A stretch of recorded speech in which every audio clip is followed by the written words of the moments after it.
Ok, vamos a seguir. Y la parte interna en contacto con el vitrio. El vitrio, recordemos que es la gelatina que está dentro de nuestro ojito. La topografía en sí cubre 3/4 de la superficie ocular. Observamos aquí, toda esta zona es cubierta por la retina. Por delante tenemos el cristalino, tenemos la pars plana, la córnea. Y es importante saber el espesor de la retina, porque también depende de ese grosor para los traumas oculares. Alrededor de la papila es donde es más grueso, inclusive el vitrio en esa zona es muy adherido.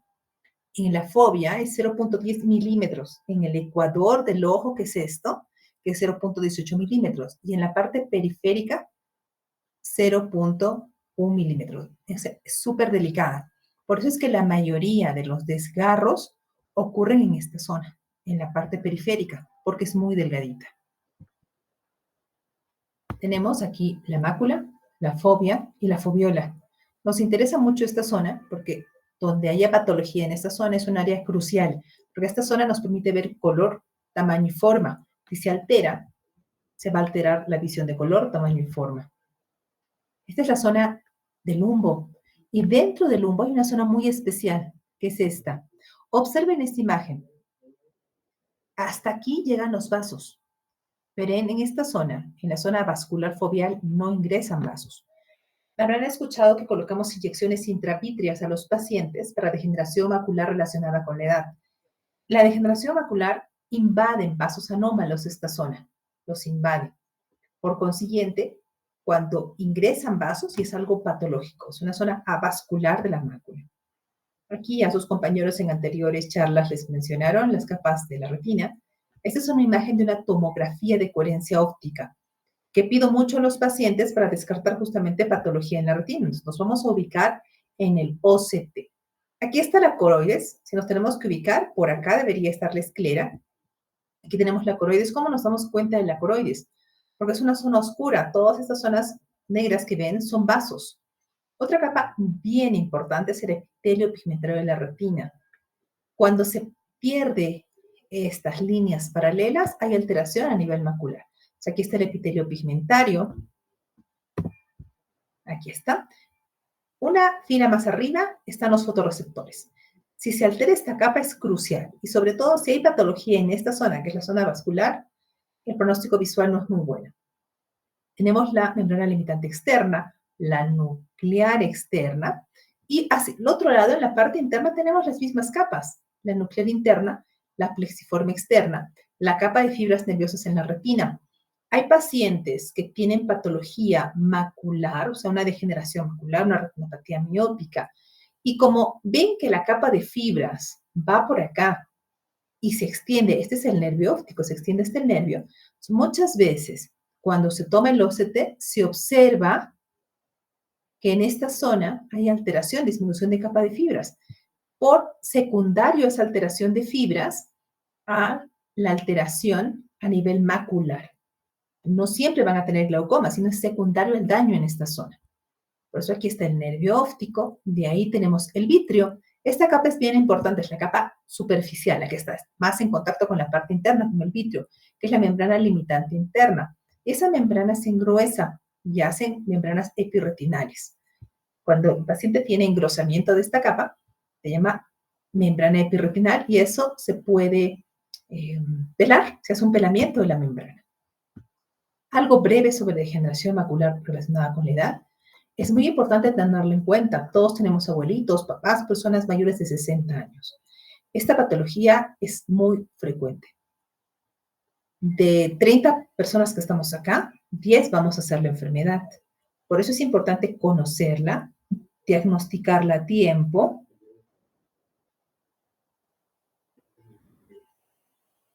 Y vamos a conocer un poquito más. Como su nombre dice, es una enfermedad degenerativa. 2, evolutiva. Si hoy día el paciente se tomó la tomografía, no va a ser igual en 3 o 4 meses, puede variar mucho y sobre todo multifactorial. Y tenerla en cuenta porque puede causar la pérdida definitiva de la visión central.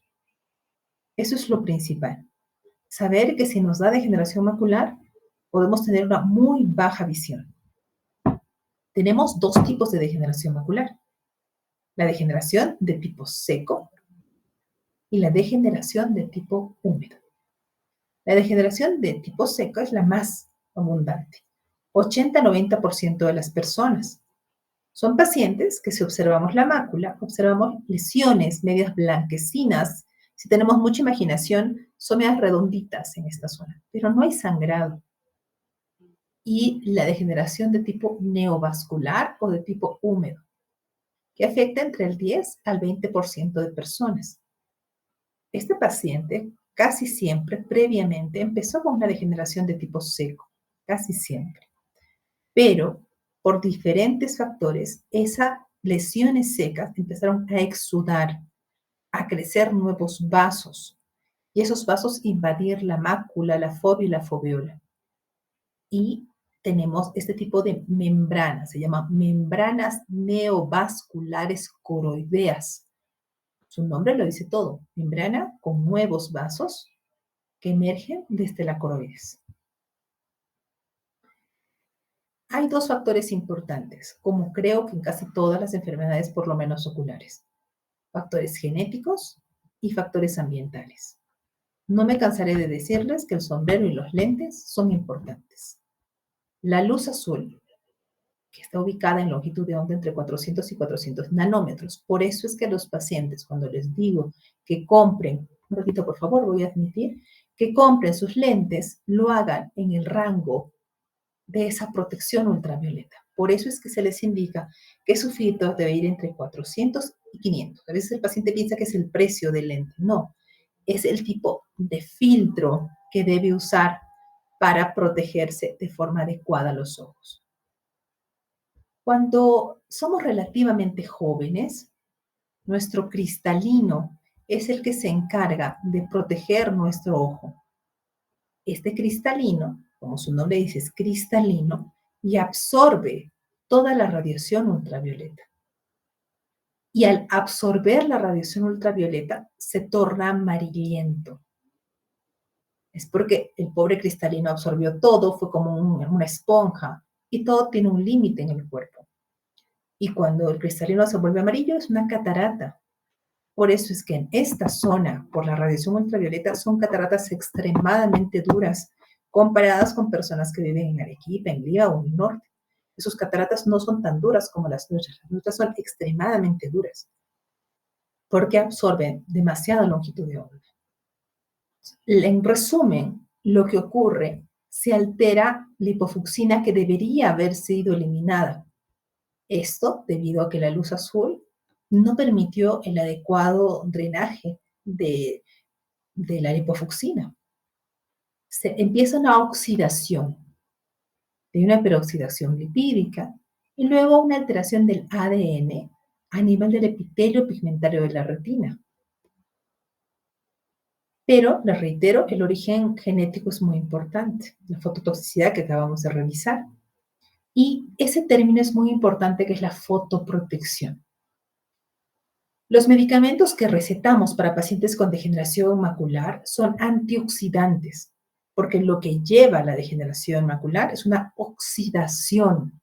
Por eso es que funcionan tan bien los antioxidantes. Entonces, ¿por qué vamos a tener degeneración? Fototoxicidad acumulativa.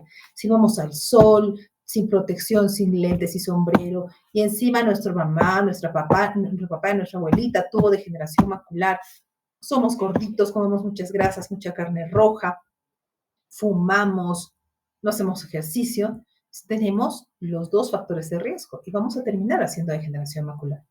Pero si mi abuelito tuvo degeneración y como mucha verdura, consumo antioxidantes desde antes de los 50 años, me protejo con sombrero, uso lentes de sol, es poco probable que hagan enfermedad. En la degeneración de tipo seco usamos antioxidantes, que se llama la fórmula ARE2. Existen múltiples marcas, Unilife Plus, Vitalux, Macubit, Piaggi, Retarón, son muchas marcas que tenemos en el mercado.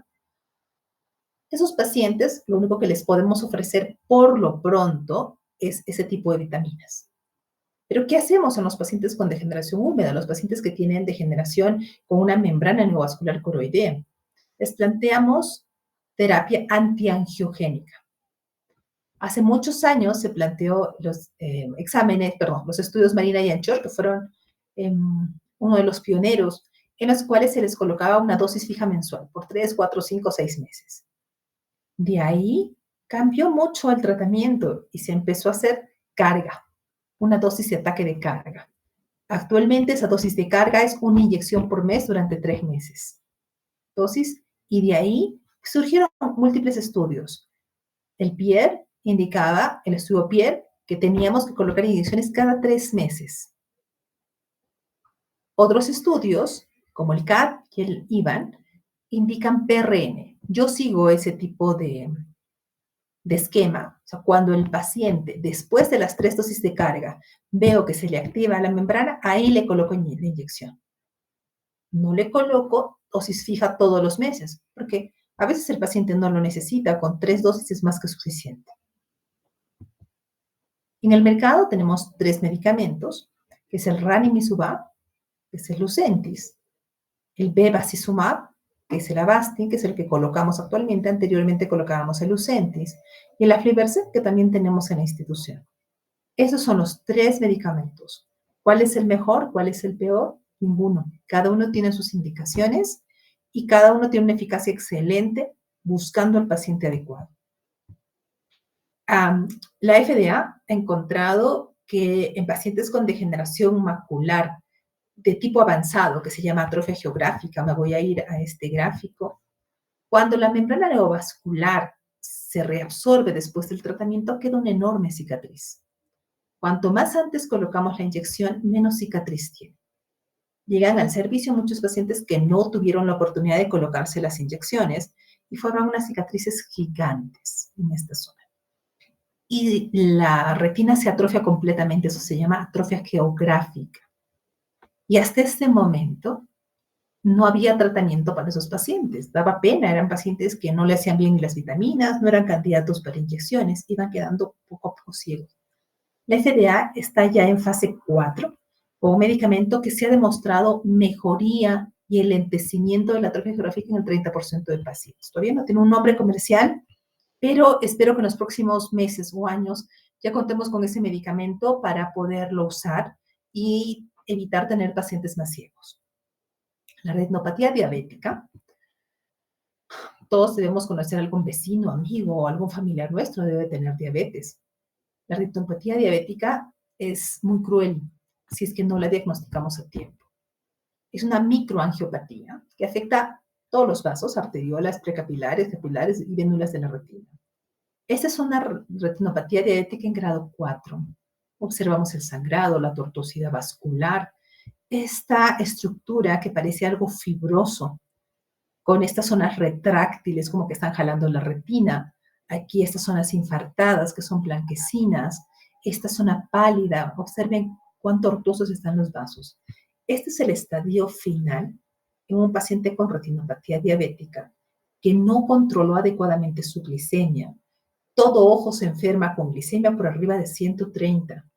Es procurar que nuestros pacientes tengan glucosas menores de 130, si no, son candidatos a terminar así. Y en la degeneración macular, el paciente no queda completamente ciego. Estamos regresando al tema anterior. En el peor de los casos, los pacientes quedan viendo sombras en la degeneración macular. Pero en la retinopatía diabética, en estadio final, el paciente puede quedar absolutamente ciego. Es una mezcla de daño funcional versus daño estructural. Aquí, ¿cuál es la clave? Los vasos a nivel de la retina tienen ciertas uniones entre las células. ¿Qué hace la retinopatía diabética? Altera justamente las uniones intercelulares. Y esa alteración lleva a fuga de la sangre. Es como que ustedes tuvieran su casa con su pared, con sus ladrillos, y sacaran varios ladrillos de su pared. Si llueve, o por ejemplo ustedes están manguereando o algo, por esos huequitos va a salir el agua. Lo mismo ocurre con la sangre. Como se alteran las uniones intercelulares, quedan espacios en la pared de los vasos. Y ahí es donde sale la sangre y donde causa el daño. Hay muchos factores de riesgo. Uno, la raza negra. La parte genética siempre va a estar presente. Los pacientes con HLA-DR4 y la ausencia de R3 es un factor grande de riesgo. El tiempo de evolución. No es lo mismo tener un paciente con un año de diabetes que tener un paciente con 20 años. Ese paciente con 20 años, de todas maneras, va a tener algún daño estructural. También son factores de riesgo a la vez que ser diabéticos, ser hipertensos y ser obesos. Y tener el factor de crecimiento insulinoide elevado. Y el embarazo. Por eso toda paciente diabética, sea tipo 1 o tipo 2 que se embaraza, debe de tener fondos de ojo muy frecuentes. No vayan a sorprenderse que una paciente antes de embarazarse ni siquiera tenía retinopatía diabética y al final del embarazo termina con retinopatía diabética proliferativa. Eso ocurre. Como vemos aquí, es una mezcla de múltiples factores. No olvidamos el estrés oxidativo. Por eso muchos de los tratamientos están hechos de antioxidantes. Los productos finales de glicación, la proteína quinasa, la inflamación, el sorbitol, todo esto se une. ¿Y qué causa? Alteración de la permeabilidad vascular, disfunción vascular y neovascularización. Muy similar a la degeneración, porque la degeneración macular también tiene neovascularización. ¿Qué complicaciones puede tener? Esta es mucho más agresiva que la degeneración macular. Desprendimiento de retina, puede haber un hemovitrio y eso llevarnos a ceguera. En los pacientes con con diabetes de tipo 1, a mayor cantidad de años de enfermedad, mayor riesgo de retinopatía diabética. Es mucho más agresiva que la diabetes tipo 2. Miren, los diabéticos tipo 1 a los 5 años, ya más del 20% va a tener. En los 20 años, todos van a tener. La degeneración, el problema a nivel de la retina en los pacientes diabéticos tipo 1 es muchísimo más agresiva que en los pacientes de tipo 2. A nivel vascular, terminan con la retina desprendida, terminan ciegos a veces de los dos ojos. Es muy cruel la enfermedad. Mientras que a los 20 años, un diabético tipo 2, solamente el 60% va a tener una retinopatía bastante avanzada. Tenemos acá una clasificación en la cual al inicio, pues el paciente viene, se hace sus controles anuales. No olvidar que todo diabético tiene que tener por lo menos un fondo de ojo al año, por lo menos. Observamos, no hay ningún cambio, indicamos que no hay retinopatía diabética y le indicamos control anual. Viene un paciente diabético, encontramos microneurismas. Es como que a los vasos le salieran pequeñas protuberancias en las paredes. Esos son los microneurismas. Este paciente no le digo que venga al año, le digo que venga a los 6 meses. Pero si nota una disminución de agudeza visual rápida, que venga a los 3. Viene otro paciente diabético, pero ya no solamente tiene microneurismas, ya tiene un poquito más de hemorragia, los vasos ya no están rectos, están tortuosos. Este paciente le voy a decir lo mismo, que venga en 6 meses. Si baja más la visión, adelantar la cita. Y el otro paciente con ya mayor compromiso de la agudeza visual, que tiene 20 o más hemorragias intrarretinales en cada cuadrante. El ojo lo dividimos en 4 cuadrantes: temporal superior, temporal inferior, nasal superior, nasal inferior. En cada cuadrante debe haber 20 pequeños puntitos de sangrado. Esa tortuosidad vascular que nosotros le decimos arrosallamiento venoso debe tener en 2 cuadrantes o más. Los SIRMA igual son alteraciones de la pared vascular prominentes en 1 o más cuadrantes. Si yo encuentro más de 20 hemorragias, encuentro arrosallamiento venoso, ya no le voy a decir que tiene una retinopatía diabética no proliferativa moderada ni leve. Le voy a decir que es severa. Este paciente no le voy a indicar que venga en 6 meses, ni en 3 meses. Tengo que plantearle alternativas tipo antiangiogénicos, los mismos que uso en degeneración macular, y a la vez láser. Muchos de estos pacientes no nos creen porque están viendo bien. Y la mayoría de personas creen que el ver bien es sinónimo de estar bien a nivel ocular. Y no es cierto. Entonces, estos pacientes de 10, 8 no nos hacen caso. Dicen, no, estoy bien, usted me está alarmando por gusto. Avanza la retinopatía diabética y hay neovascularización, hay hemorragia preretinal o hemorragia vítrea. Y estos casos ya no son ni láser ni antiangiogénicos, aunque el antiangiogénico se puede colocar. Acá ya van para cirugía, se hace vitrectomía. Hay algo que escucharán que los pacientes que se van a operar de catarata y son diabéticos, les comento que es el edema macular. El edema macular no es como la retinopatía diabética, que a los 20 años el 60% va a ser. Hay pacientes que así tengan un mes de diabetes, pueden hacer edema macular. Se hincha la retina, sobre todo a nivel de la mácula, y obviamente baja mucho la visión. Esto es independiente del estadio en el que esté y lleva a un compromiso severo de la visión. Es grave cuando justamente está en el centro de la mácula. El tratamiento son láseres, pero unos láseres no tan potentes como los que usamos en el sangrado, es mucho más bajo, son láser inclusive subumbral, y también usamos antiangiogénicos. Aquí tenemos una retina sana, acá tenemos una retinopatía no proliferativa y proliferativa. Ustedes tienen que grabarse esto: retina sana, retinopatía no proliferativa y proliferativa. En la no proliferativa hay leve, hay moderada y hay severa. Recordemos, hace poquito les acabo de decir que debe haber muchas hemorragias, pequeñas microhemorragias en 4 cuadrantes, aneurismas, el arrosariamiento venoso, y también hay zonas de infarto, los exudados duros y exudados blandos. Y en la proliferativa, mucho sangrado, mucho infarto, mucha tortuosidad vascular. ¿Qué le planteamos al paciente? Fotocoagulación con láser. Se quema la retina. Seguro que el grupo que hoy día asistió conmigo, una paciente que no tenía diabetes, pero que tenía otro tipo de problema, le habían comentado que el láser le iba a arreglar. No es así. El láser quema la retina. Se quema así con un aparato que entra al ojo. ¿Por qué lo colocamos? Porque al quemar la retina ya no hay proliferación vascular, pero tampoco vamos a poner láser en toda la retina. No podemos poner, por ejemplo, a nivel de la mácula, lo dejamos ciego al paciente. Y explicarle que cuando vamos a colocarle el láser, vamos a disminuir su campo visual. A mayor láser, inclusive hay pacientes que quedan con visión tubular. Solo ven así como el paciente de glaucoma por un tubo. Otro tratamiento son las inyecciones intravítreas, los mismos medicamentos que usamos en la degeneración macular. Y cuando ya es de tipo severo, se ingresa vía pars plana y se hace una vitrectomía. Así como operamos catarata y destruimos el cristalino, en la vitrectomía lo que se hace es se aspira el sangrado. Por acá ingresa líquido y este es un aparatito que es el vitrector y va comiéndose todo el sangrado. Y tenemos aquí a veces, juntamente en la zona de la infusión, tenemos otro aparato que va quemando la retina. Eso ya es en estadios de retinopatía diabética no proliferativa severa o retinopatía diabética proliferativa. En esos dos casos se puede hacer la vitrectomía.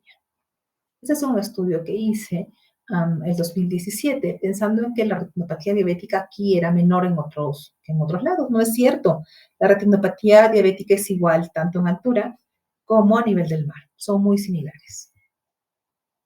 Algo breve sobre la retinopatía hipertensiva. El ser hipertensos no nos salva de tener problemas en la retina, mucho más al contrario, nos eleva el riesgo. Tenemos varias formas de presentación. La retinopatía hipertensiva, que eso generalmente es en pacientes que, así como la diabetes, tienen varios años de enfermedad. La coroidopatía hipertensiva, que es lo importante, que es la neuropatía óptica hipertensiva. Hay pacientes jóvenes me refiero desde los 15, 20, 30 años, que súbitamente debutan con hipertensión arterial con cifras mayores a 200. A veces de forma idiopática, pero a veces causado, por ejemplo, por un feocromocitoma. Esto es grave, porque la neuropatía óptica hipertensiva causa esto. Observen la cabeza del nervio óptico. No es un nervio regular. Los bordes del nervio óptico están borrados. Aquí está haciendo un papiledema. Y aquí observamos sangrado a nivel de la mácula y estos exudados blancos, blandos, que son zonas infartadas. Los pacientes con neuropatía óptica hipertensiva que debutan con hipertensión, valores de hipertensión por arriba de 200, 100, 150, lamentablemente, así les bajemos la presión arterial. Después de su episodio agudo, la mayoría queda con una visión muy pobre. Por eso es importante diagnosticar a tiempo. ¿Qué nos puede condicionar? La gravedad de la hipertensión.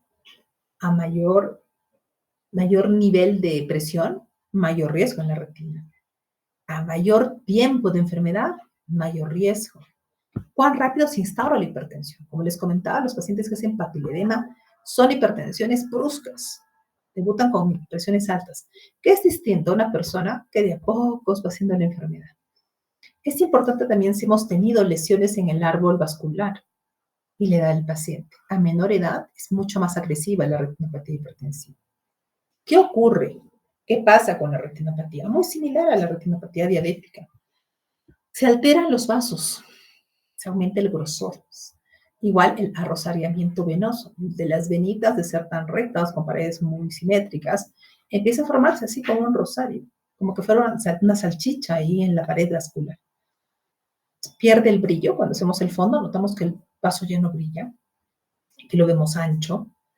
Casi siempre es el primer signo. Entonces, cuando yo ya veo arrosariamiento venoso, sutil, ya tengo que avisar al cardiólogo que algo no está yendo bien. Seguimos avanzando en la enfermedad y se alteran las arteriolas. Se alteran y hacen los hilos de cobre. Aumenta el grosor y disminuye la luz. Las arteriolas se ven rojizas, un reflejo rojizo marrón, por eso se llama hilo de cobre. Sigue aumentando la enfermedad, no hacemos nada por detenerla y se altera. Se altera tanto el vaso que se ve como que se hubiera infartado. Y ahí pasan a ser los hilos de plata. Ya no pasa por ahí la sangre, se esclerosó nuestro vaso. Esta es la clasificación de Geiger-Wigner-Baker, grado 1, grado 2, grado 3 y 4. Grado 1 son pacientes con hipertensión benigna que tienen alteración a nivel de las arteriolas, pero en general no hay disminución de la visión ni mayor compromiso a nivel de la retina. Grado 2, ya los vasos empiezan a esclerosar, sobre todo las arteriolas. Hay una compresión venosa, hay cruces arteriovenosos, y estos pacientes ya hay que orientarlos sobre su estilo de vida y probablemente cambien el tratamiento. Grado 3. Puede existir edema, igual que en la retinopatía diabética. Estas manchas algodonosas son zonas infartadas y a la vez hemorragia. Hay mayor esclerosis a nivel de las arteriolas. Y grado 4 es la hipertensión maligna, con edema de disco. Todo paciente entre grado 3 y 4 ya tiene compromiso renal. Lo mismo ocurre con la retinopatía diabética. Todo paciente con retinopatía diabética proliferativa o no proliferativa severa tiene daño renal. ¿Por qué? La retinopatía diabética y la hipertensiva comparten daño a nivel de arteriolas. Y esa vasculatura la observamos en riñones. Todo va en conjunto, viene en paquete. Daño de arteriola a nivel ocular y daño de arteriolas a nivel renal. Todo paciente en grado 3, 4 de retinopatía hipertensiva tiene daño renal y casi siempre van para diálisis. Aquí observamos el grado 1. Ustedes ven, parece una retina completamente sana. Ligera tortuosidad en esta zona, muy, muy sutil. Grado 2. Ya se hace más evidente su estenosis. Miren ese arrosariamiento venoso y cruces arteriovenosos que no observamos acá. La vena comprime la arteria, la aplasta. Grado 3. Hay pequeñas hemorragias en esta zona, exudados muy chiquititos y edema a nivel de la mácula. Y grado 4, observen aquí la cabeza, el nervio óptico terriblemente inflamada y este signo, que pocas veces lo vemos porque pocas enfermedades nos dan. Se llama estrella macular, porque fíjense, parece literal una estrella. Una de las pocas enfermedades que nos da esa estrella macular es la retinopatía hipertensiva. Otra enfermedad que nos da estrella macular es la enfermedad por arañazo de gato. Así se llama porque un gato nos araña y después de ahí entra la Bartonella genzellae. Son pocas enfermedades que nos dan estrellas maculares. Aquí están los benditos exudados, son zonas infartadas de la retina. ¿Y qué hacemos? No hay mucho que hacer. Simplemente educar sobre el estilo de vida saludable, conversar con el cardiólogo, replantear quizá el tratamiento, ser más agresivos con disminuir la hipertensión, porque no hay ningún medicamento como tal, salvo que haya sangrado, que también podemos usar antiangiogénicos, pero no hay un tratamiento específico. Un tipo de retinopatía hipertensiva especial es en las pacientes embarazadas. Habrán escuchado hablar de preeclampsia o eclampsia. Esa es la retinopatía hipertensiva del embarazo. La teoría decía que la retinopatía hipertensiva del embarazo era menor en zona de altura. Hicimos un estudio y lo mismo que en la retinopatía diabética, no encontramos ninguna diferencia. Se presentaba con las mismas características que en otros lugares fuera de Polo. Hablaré un poquito de desprendimiento de retina. El desprendimiento de la retina, y hablaron algo sus compañeros, es la separación de la retina neurosensorial del epitelio pigmentario. Toda esta zona se desprende. Y observamos estas imágenes. Cuando viene así es un desprendimiento de retina buloso. Buloso porque se observan bolsas. Esta es la retina desprendida con líquido debajo de la retina y con algunos pliegues en la retina. En la retina, en desprendimiento de retina nos importa dos cosas, mácula on y mácula off. Van a ver en las historias clínicas, mácula on es una emergencia oftalmológica, porque su mácula todavía está pegada, hay epitelio pigmentario. Ese paciente que se opera rápido va a tener una excelente agudeza visual, es una emergencia. Mácula off, como este paciente, es un paciente que ya se desprendió la mácula a nivel de se desprendió la retina a nivel de la mácula. Este paciente se tiene que operar, pero su pronóstico visual ya es muy malo, porque ya comprometió bastantes capas. Hora que pasa con la retina desprendida, son células que se van muriendo a nivel del epitelio pigmentario. Muchos de nosotros debemos de tener rupturas periféricas que ni nos enteramos, por eso es importante hacernos fondo de ojo. Hay una degeneración a nivel de la periferia de la retina, que es un adelgazamiento justamente de la retina, que se llama degeneración tipo latiz. Estos pacientes tienen 30% más riesgo de hacer desprendimiento de retina. Y a veces no tenemos ningún factor, pero igual se desprende.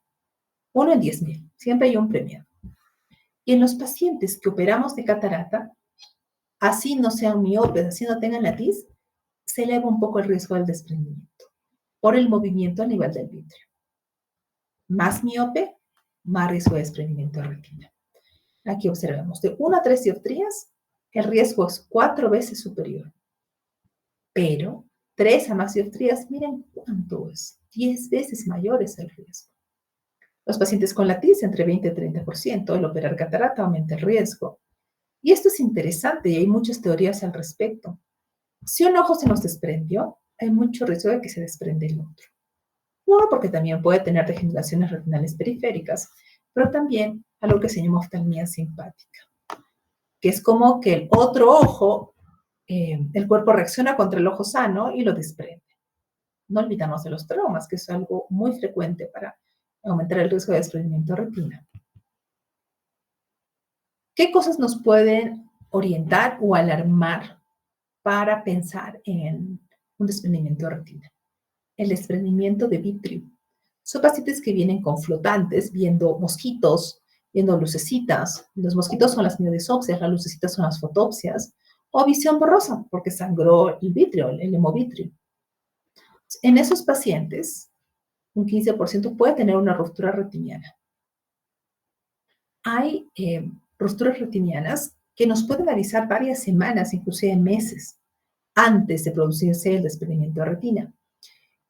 Son pequeñas zonas, generalmente periféricas, que van jalando la retina. Ahí es donde empezamos a ver fotopsias, como luces que se prenden y apagan, como arcoíris. La degeneración latiz, siempre tenerla presente. Hay agujeros, por ejemplo, el agujero en la mácula, que puede ser traumático o idiopático, es un factor de riesgo para el desprendimiento de la retina. Y rupturas en herradura, que son bastante grandes. Este es el latiz. Por acá debe estar la pars plana, la pars plicata me parece que es esto, y la retina que normalmente debe tener este color empieza a tornarse medio oscura. Y puede haber estos huequitos que se llaman opérculos.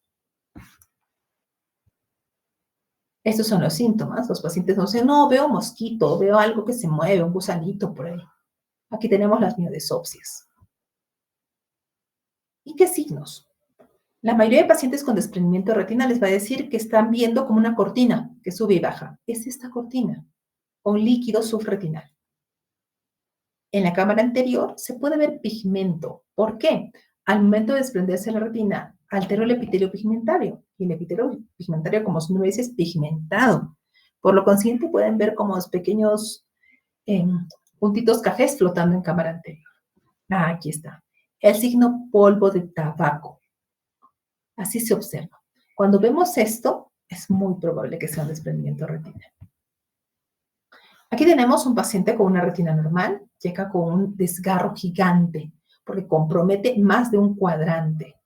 Y si somos más acuciosos, observen este punto. Este es un paciente que tenía un agujero en la mácula y que probablemente por factores condicionantes a nivel del vitrio hubo un desgarro gigante. Este es en boca de pescado. Observen este margen vertido hacia afuera. Son desgarros bastante grandes. Hay desgarros reumatógenos, que son porque hay un agujero. Y en este caso, ¿qué se tiene que hacer? Primero, localizar el desgarro, ponerle láser. Se genera una quemadura en esta zona. A veces también se puede hacer un bucling escleral. Es como que a nivel del esclera se pone un refuerzo. Cuando hay mucho líquido, se tiene que hacer el drenaje del fluido subretinal y se puede colocar gas al momento de operar. En sí, el tratamiento involucra poner gas, eso se llama neumoretinopexia. Cerclaje escleral, es como que en esta zona le generamos una cintura al ojo, se le coloca un cerclaje de silicón, y lo que casi ahora todos hacen es vitrectomía vía pars plana. Los retinólogos que se han formado antes, a la antigua, todavía hacen eso y que tienen mucha validez. No todo en sí es vitrectomía, pero es lo que está de moda. Con la vitrectomía, ¿qué hacemos? Sacamos el vitrio, lo teñimos y pegamos esa retina desprendida. Se puede pegar con gas, se puede pegar con aceite de silicón. Es muy importante la prevención en el desprendimiento de retina. Pacientes con desprendimiento de vitrio, siempre acudir a su fondo de ojo. Pacientes miopes, fondo de ojo. Pacientes operados de catarata, fondo de ojo. Si se nos desprendió de un ojo, siempre estar alerta en el otro ojo. Y evitar los traumas. No, en este caso, todo paciente con riesgo, evitar caer, golpearse y tener otro tipo de accidentes. Y lo más importante, no hacer un fondo de ojo con lupa, como lo que hago en consultorio, es dilatarlo y ponerse el frontoluz y usar la lupa, pero de 20 dioptrías. Con eso vemos la retina periférica. Vamos a ver patología mixta vitreoretiniana. Esta es una patología muy especial. Cuando ustedes vean, quizá alguna vez, si alguno de ustedes es oftalmólogo, y ve esta imagen, es como que en la mácula el paciente tuviera una yema de huevo. Esa es una maculopatía que se llama viteliforme, la enfermedad de Best. Es una alteración a nivel del epitelio pigmentario y generalmente ese tipo familiar. Si uno de los miembros de la familia tiene, es probable que el resto de hijos lo tengan. No hay tratamiento, simplemente observación, y esto puede aparecer en pacientes pediátricos. Aquí observamos, hay distintos estadios, aunque también, estos son otro tipo de maculopatías. Aquí, maculopatías en Drusen, distrofia en patrón. Tenemos acá hemorragias vítreas. Hay algo que sí tomen en cuenta, que es la retinosquisis. La retinosquisis es la separación de la retina, pero que no necesita cirugía. Son pacientes que aparentemente tienen ahí el desprendimiento de retina, porque sí la retina está desprendida, pero simplemente requiere observación. En estos pacientes a veces se puede poner láser o a veces no. La degeneración macular, que siempre tenerla presente. Y opacidades de vitrio no hemorrágicas. Hay pacientes que estaban viendo bien y de un día al otro dicen, no, empiezo a ver como que todo estuviera nublado. No tienen catarata, la presión está bien. El problema fue el vitrio.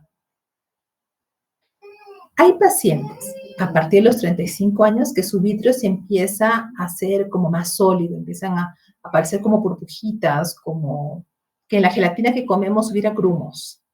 Estos son los famosos flotantes. Así se observa a nivel del vitrio. Pero también existe una vitreitis como tal. Esto es normal, es algo fisiológico. Pero la vitreitis o la vitritis es la inflamación del vitrio. La vitritis puede presentarse en múltiples patologías. Pars planitis, que es una inflamación autoinmune de la pars plana, generalmente en niños. Uveitis de tipo posterior y endoftalmitis. Por ejemplo, acá tenemos algo que se llama el signo faro en la niebla. Si somos acuciosos, fíjense acá al fondo, hay una manchita blanca. Es un paciente con toxoplasmosis. La vitritis es muy frecuente en la toxoplasmosis. La hialosis asteroidea, que son cristales de colesterol flotando a nivel de la retina, También hay amiloidosis a nivel ocular, así como hay amiloidosis a nivel cerebral, que es un precursor de la enfermedad de Alzheimer, también tenemos amiloidosis a nivel ocular. El tema que trataron la semana pasada, la obstrucción de la arteria central de la retina, que es una emergencia. Acá la mácula se ve roja, como una fresa, como una cereza, y toda la zona infartada blanca. Hay otras enfermedades mucho menos frecuentes. Yo nunca he visto toxicidad por gentamicina, pero la literatura lo reporta. Y acá tenemos la enfermedad de Tay-Sachs, que recordemos que es una enfermedad a nivel sistémico. También tenemos los pliegues coroideos. Fíjense acá el nervio, fíjense acá la mácula, y observen estas líneas como que fueran horizontales. Eso se puede presentar en todas estas enfermedades: degeneración, tumores, escleritis, papiledemia, hipotonía, que es muy frecuente en hipotonía, en pacientes hipermétropes, pacientes con microftalmos. Hoy día vimos un paciente con edema macular cistoide. Son pacientes jóvenes que están pasando por etapas de mucho estrés, o también pacientes posoperados de catarata, que se levanta la mácula. Aquí está un signo que se llama signo del helecho. Si ustedes ven, parece un helecho. Son máculas que se levantan solas. Hay un líquido debajo en el borde entre el epitelio pigmentario y la retina neurosensorial. Puede bajar solo si es que el paciente mejora su estrés, si es que mejora su calidad de vida, pero hay edemas maculares que también son bastante resistentes. Este es frecuente en pacientes jóvenes estresados. Aquí observamos exudados duros y exudados blandos. Este tipo de exudados se pueden presentar en múltiples patologías. Y las hemorragias. Existe, así como la obstrucción de la arteria central de la retina, existe la obstrucción de la vena central de la retina. Se infarta la vena central y al infartarse se ve, todos estos signos de sangrado, como en penacho.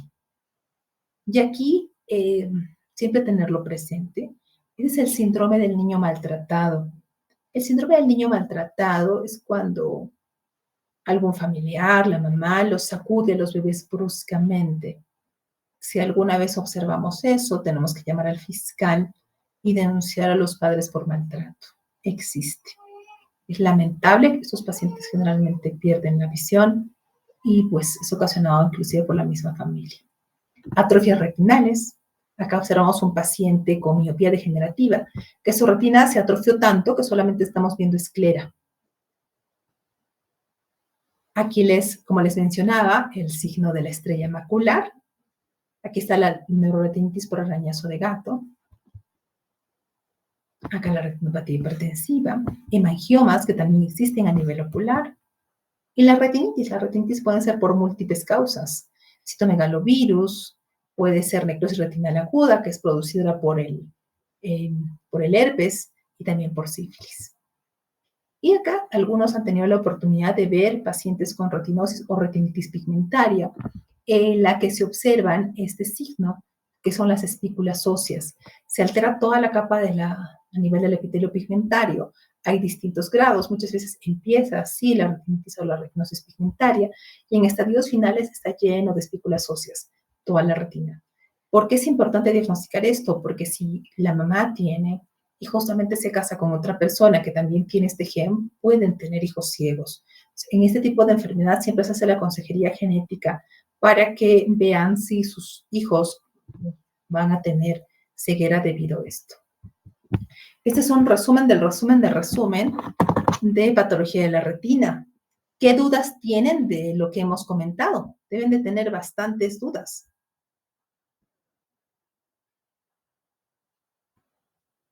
¿Qué dudas tienen? Doctora, Sí, Joaquín. sí, le quería preguntar, doctora, bueno, con respecto a si una edema macular podría ocasionar un agujero macular, o también tendrían que interferir otros factores, doctora. No, el edema macular no causa agujero macular. El agujero macular puede ser de tipo idiopático o traumático, pero no, el edema no lo va a causar. Ok, doctora, tampoco el crónico. No, el crónico rarísima vez va a producir un agujero, rarísima vez. Y actualmente existen muchos tratamientos para el crónico, muchos. No creo que llegara actualmente, muy difícil, con todo lo que hay. Bien, ok, doctora, muchas gracias. No de nada. ¿Alguna otra duda?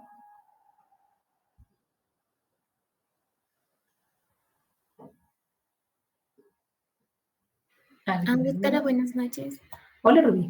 Yo quería preguntar sobre el síndrome de Stickler, doctora. Es un factor de riesgo para retinopatía hipertensiva, nos dijo, pero no entiendo cómo es que se relaciona, o más que todo el tratamiento, cuando es causado por esto, ¿cómo se debería hacer el manejo?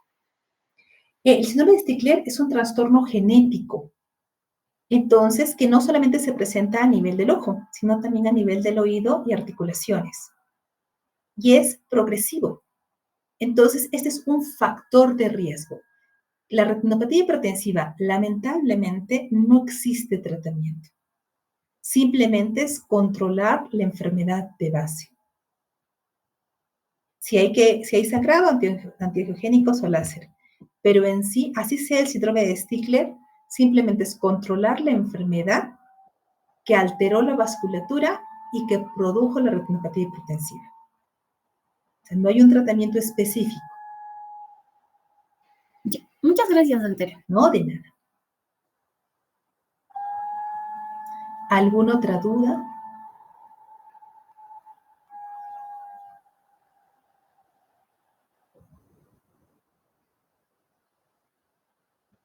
¿No hay más dudas? Hemos visto mucho de esto en consultorio, por eso es que como no se trató estos temas, sentía que pues no, estaba incompleta el curso. ¿Ninguna otra duda? Ok, si no hay más dudas, damos por terminada la clase. Estas diapositivas se las paso a su delegada para que les haga llegar, porque igual también va a entrar en el examen. Ya coordinaremos probablemente en las siguientes semanas para tomar el examen teórico. Buenas noches con todos, que tengan un buen fin de semana.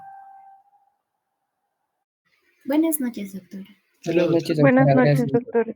Chao, chicos, buenas